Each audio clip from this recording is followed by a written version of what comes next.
Le titre de cette vidéo est le suivant: les critères financiers du traité de Maastricht. Le traité de Maastricht, vous le savez, concerne uniquement les pays adhérents à la zone euro.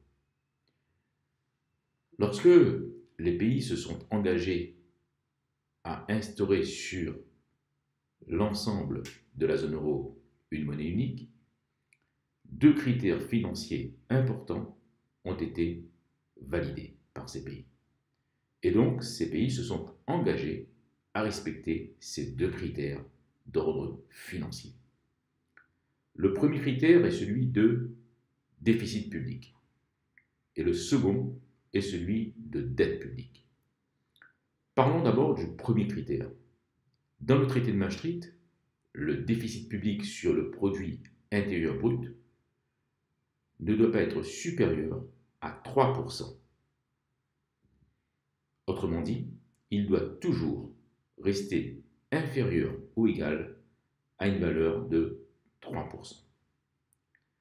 Second critère, celui de dette publique sur produit intérieur brut, qui ne doit pas être supérieur à 60%.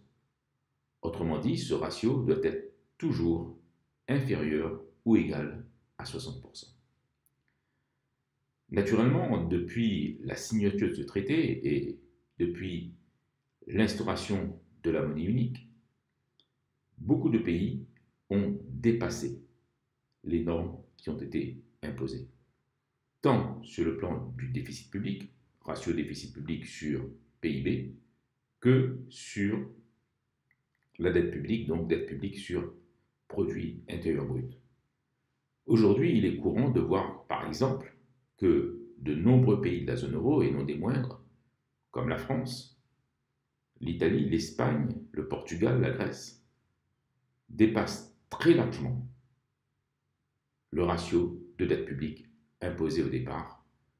Et ce ratio de dette publique sur PIB va au-delà de 100%.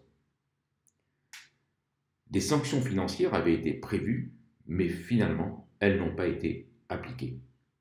Par conséquent, on peut dire que les États ont violé en quelque sorte les traités qu'ils avaient signés. Pas tous les États, mais certains de ces États les ont violés. Voilà donc ce qu'on pouvait dire sur ces deux critères. Cette chaîne YouTube est consacrée bien sûr à l'analyse économique. Et je l'ai dit, je vais axer un certain nombre de vidéos sur les définitions. Parce que lorsque vous faites un devoir à l'écrit ou lorsque vous avez un oral à passer, pour faire de la bonne analyse économique, il faut tout d'abord que les mots que vous employez soient des mots parfaitement définis. Dans le cas contraire, vous vous exposez à faire un mauvais oral ou avoir un devoir à l'écrit qui ne donne pas de bons résultats parce que vous n'avez pas su faire de la bonne analyse économique. En effet, si vous écrivez une définition fausse au départ, à ce moment-là, toute l'analyse économique qui va en découler sera elle-même inexacte. Donc, ayez toujours à l'esprit que lorsque vous commencez un oral ou lorsque vous faites un écrit, vous devez toujours, pour le sujet qui vous est demandé, avoir à l'esprit et connaître par cœur ces définitions et la signification de ces définitions.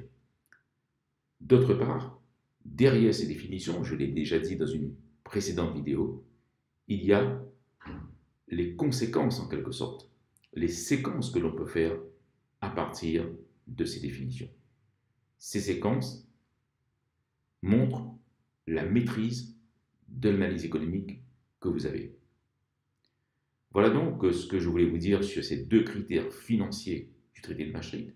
Si par exemple, on vous pose des questions sur la monnaie unique, sur les politiques de convergence au sein de la zone euro, n'oubliez pas de mentionner, bien évidemment, ces deux critères financiers qui sont extrêmement importants et qui ont, en quelque sorte, permis à des pays d'adhérer à la zone euro, même si un certain nombre d'entre eux, par la suite, ne les ont pas respectés. Voilà, si vous avez aimé cette vidéo, vous pouvez naturellement la liker, la partager. N'oubliez pas de vous abonner à notre chaîne YouTube pour recevoir les notifications au fur et à mesure que les nouvelles vidéos seront mises en ligne. N'oubliez pas aussi d'aller voir notre site www.economics.com pour découvrir les formations économiques qui vont vous permettre d'être couronné de succès lorsque vous avez des examens difficiles à passer ou des concours. Je vous souhaite donc un bon travail.